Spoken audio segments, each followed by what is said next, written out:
সবাইকে ধন্যবাদ। Welcome to ITmoy BD academy of ICT.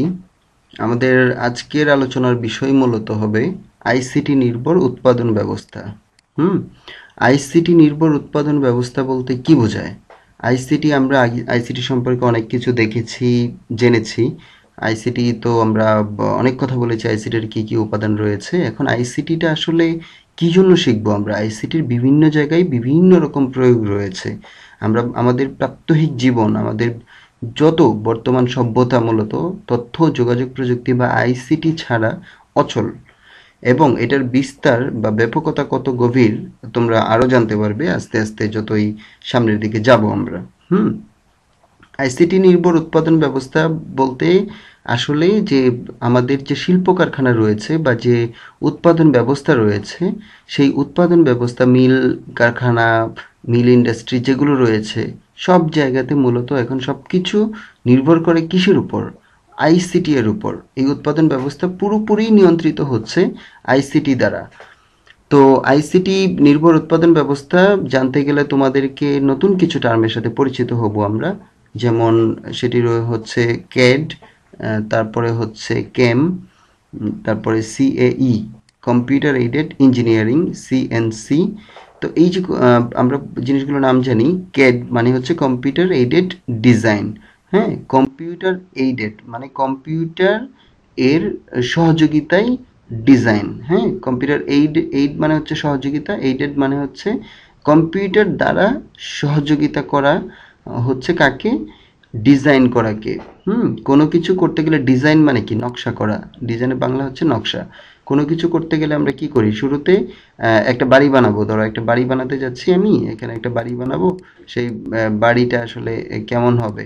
সেই বাড়িটা কোথায় আমাদের ড্রয়িং রুম হবে, কোথায় কি হবে, সবকিছু আমরা কি করি? খাতা কলমে, কাগজে কলমে আগে নকশা করে নেই। হ্যাঁ, তো এই নকশাগুলো আগে যেটা করা হতো ম্যানুয়ালি হাত দিয়ে বা পেন্সিল দিয়ে ড্র করে করা হতো। এখন সেই জিনিসগুলো পরিবর্তন হয়ে গিয়েছে। এখন সবকিছু নিয়ন্ত্রণ করছে কে? আমরা ডিজাইনটা কিসের মাধ্যমে করি? কম্পিউটারের মাধ্যমে করি। সেই ডিজাইনটাই আসলে এখানে কি কাকে বলা হচ্ছে? Computer aided design. হুম তারপরে ক্যাম মানে কি? Computer aided manufacturing. Computer aided manufacturing মানে কি? কম্পিউটারের সাহায্যে বা কম্পিউটারের সহযোগিতায় যে ম্যানুফ্যাকচারিং বা উৎপাদন হয়। ম্যানুফ্যাকচারিং মানে হচ্ছে অ্যাকচুয়ালি কোনো কিছু তৈরি করা, বা ম্যানুফ্যাকচার করা মানে হচ্ছে তৈরি করা বা উৎপাদন করা। হুম এই গোটা জিনিসটাকে আসলে একটা কমন নামের মধ্যে নিয়ে আসা হয়েছে, সেটি হচ্ছে কম্পিউটার এইডেড ইঞ্জিনিয়ারিং। বর্তমান সময়ে যারাই ডিজাইন করতে যাক, একজন ইঞ্জিনিয়ার বা একজন আর্কিটেক্ট বা যে কোনো কিছু, কোনো কিছু ডিজাইন করতে গেলে বা যে প্রোডাক্ট ডিজাইন করবে, সে সব কিছু আসলে কোনো না কোনো সফটওয়্যারের সহযোগিতায় কম্পিউটারের মাধ্যমে করে থাকে। সেই এখানে ক্যাড হচ্ছে সেই ম্যানুফ্যাকচারিং এর জন্য সবচেয়ে বহুল প্রচলিত একটি সফটওয়্যার। হুম আরেকটি জিনিস উৎপাদন ব্যবস্থা বা ইন্ডাস্ট্রিতে গেলে তোমরা দেখতে পারবে, সেটি হচ্ছে সিএনসি, অর্থাৎ কম্পিউটারাইজড নিউমেরিক্যাল কন্ট্রোল, কম্পিউটারাইজড নিয়ন্ত্রণ ব্যবস্থা। মূলত এটি অনেক উন্নত ধরনের এবং অনেক অতি আধুনিক একটি জিনিস, যেটির মাধ্যমে আসলে একটা প্রোডাক্ট অটোমেট। আমরা রোবোটিক্স পড়ার সময় দেখেছিলাম একটি গাড়ি তৈরি কারখানাতে রোবটগুলো কাজ করছে, হাত নাড়াচ্ছে এবং বিভিন্ন কিছু ড্রিল করছে, ওয়েল্ডিং করছে। সেই সব কিছু আসলে কোনো না কিভাবে হচ্ছে? এমনি এমনি তারা জেনে যাচ্ছে? না, সেখানে কোনো না কোনো সফটওয়্যার দ্বারা তাদেরকে বলে দেওয়া হয়েছে। অর্থাৎ তাদেরকে বলা হচ্ছে তুমি এভাবে কাজ করবে, এরকম প্রোডাক্ট আসবে, এত সময় পরে আসবে। সবকিছু আসলে কে নিয়ন্ত্রণ করছে? কোনো না কোনো কম্পিউটার নিয়ন্ত্রণ করছে সেগুলোকে। তো আমরা ছোট্ট একটি ভিডিও দেখি। ভিডিও দেখলে আমরা বুঝতে পারবো যে কিভাবে এই কাজগুলো হয়ে থাকে। এই ভিডিওটাতে আসলে একটি গাড়ি তৈরি করা হবে। আমরা এখানে যদি শুরুতেই দেখি, যেমন এটা হচ্ছে সেই কম্পিউটারের একটা স্ক্রিনে দেখা যাচ্ছে যে একটি ছোট গাড়ির মডেল দেখানো হচ্ছে। হ্যাঁ, এই গাড়ির মডেল অনুযায়ী কম্পিউটারে সফটওয়্যারের মাধ্যমে এই মডেলটি তৈরি করা হয়েছে। এখন এই মডেলটি অনুযায়ী হুবহু এই মডেল অনুযায়ী একটি গাড়ি তৈরি করা হবে। দেখি কিভাবে কাজ করে সেটি।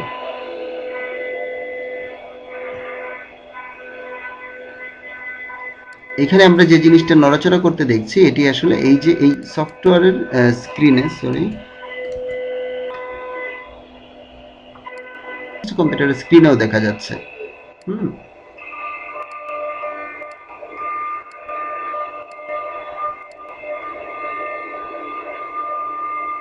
দেখো ফাইনালি এই গাড়িটি এরকম একটি সুন্দর একটি গাড়িতে রূপান্তরিত হচ্ছে, এবং এই কাজটা কিন্তু কোনো মানুষ করছে না, এই জিনিসটাকে মানুষ নাড়াচ্ছে না, এটা কম্পিউটার দ্বারা নিয়ন্ত্রিত হচ্ছে। খুব সুন্দর একটি গাড়ি তৈরি হয়ে গেছে। এই যে গাড়িটি তৈরি হয়েছে এটি আসলে কম্পিউটারের যে ডিজাইন ছিল সেই ডিজাইন অনুযায়ী করা হয়েছে, কম্পিউটার সফটওয়্যার মাধ্যমে। তো আমরা যেটা বলতেছিলাম যে কম্পিউটার এইডেড ডিজাইন এবং কম্পিউটার এইডেড ম্যানুফ্যাকচারিং। সো প্রথমে আমরা কম্পিউটার এইডেড ক্যাড সফটওয়্যার মাধ্যমে কোনো কিছু ডিজাইন করা হয়, তারপর সেই ক্যামের মাধ্যমে সেই ওভারঅল সব কিছু কীভাবে উৎপাদিত হবে সেটার সব কিছু, ইভেন কেম শুধুমাত্র ম্যানুফ্যাকচারিং অর্থাৎ উৎপাদনই করে দেয় না, এটি কোনটার পর কোনটা স্কেজিউলিং বা এটার সাপ্লাই চেইন ম্যানেজমেন্ট অনেক কিছু করা যায়, সেটা তোমরা আরও বই পড়লে একটু জানতে পারবে, এবং বাস্তবে একটা ইন্ডাস্ট্রিতে গেলে আরও অনেক দেখতে পারবো। কম্পিউটার এইডেড ইঞ্জিনিয়ারিং আসলে কি, যে বর্তমান সময়ের যে ইঞ্জিনিয়ারিং বা প্রকৌশল বা ইঞ্জিনিয়ারিং যে জিনিসগুলো হচ্ছে সব কিছু আসলে কি কম্পিউটারের সাহায্যেই করা হচ্ছে। এখন আর আগের মতো করে সরি আগের মতো করে কোনো কিছু হাতে করা হয় না, সেটা কম্পিউটার ডিজাইন করা হয়, তারপর সেই অনুযায়ী কাজ হয়। সিএনসি বলেছি। এমআরপি হচ্ছে ম্যানুফ্যাকচারিং রিকোয়ারমেন্টস প্ল্যানিং। হুম ম্যানুফ্যাকচারিং রিকোয়ারমেন্টস প্ল্যানিং, এখানে আসলে একটা জিনিস ম্যানুফ্যাকচার বা উৎপাদন করতে গেলে তার সাথে যে জিনিসগুলো জড়িত সব কিছুর একটা পূর্ণাঙ্গ সিস্টেম, ম্যানুফ্যাকচারিং রিলেটেড সব কিছু এখানে আলোচনা করা হয়। হুম আমরা আরও যদি একটি জিনিসের সাথে পরিচিত হই, সেটি হচ্ছে ওই আইসিটি রিলেটেডই অন্য একটি অত্যন্ত গুরুত্বপূর্ণ জিনিস, সেটি হচ্ছে পিএলসি। হুম পিএলসি হচ্ছে প্রোগ্রামেবল লজিক কন্ট্রোলার। প্রোগ্রামেবল মানে এখানে আমরা এই যে যত ধরনের উৎপাদন ব্যবস্থা সেটি কোনো না কোনো একটা জায়গাতে বলে দেয়া হয় পিএলসির মাধ্যমে। এটা যদি পিএলসি হয় তো এই পিএলসিটাকে প্রোগ্রাম করে বলে দেয়া যায় যে তুমি এটার পরে এটা করবা, এটার পরে এটা করবা, বা এইভাবে করবা, এটা এতক্ষণ করবা, সব কিছু এর মধ্যে আমরা প্রোগ্রাম করে দেয়া থাকে। প্রোগ্রাম হচ্ছে কিছু ইনস্ট্রাকশন বা নির্দেশ, কিছু নির্দেশনা তাকে দেয়া হয় পিএলসি কে।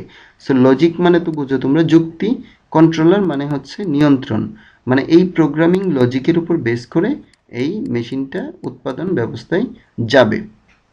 তো এরকম অনেক জিনিস রয়েছে যেগুলো আসলে সবকিছু এখন বর্তমান সময়ের উৎপাদন ব্যবস্থা পুরোপুরি কম্পিউটার নিয়ন্ত্রিত, এবং সেটা আসলে কম্পিউটার নিয়ন্ত্রিত মানে হচ্ছে সেটি মূলত আইসিটির উপর নির্ভরশীল, আইসিটি নির্ভর উৎপাদন ব্যবস্থা। তো এরকম সাপ্লাই চেইন ম্যানেজমেন্ট মানে একটি পণ্য তৈরি করার পর সেটা ডিলারের কাছে কিভাবে যাবে, কাস্টমারের কাছে কিভাবে যাবে, এই সব কিছু জিনিসগুলো আসলে কে আলোচনা করে, এই যে আইসিটি নির্ভর উৎপাদন ব্যবস্থায় সব কিছু বলা থাকে।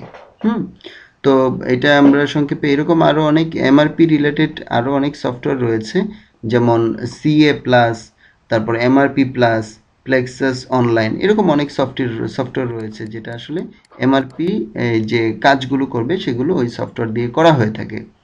তো আমরা খুব সংক্ষেপে আরও কিছু জিনিস দেখব আজকে।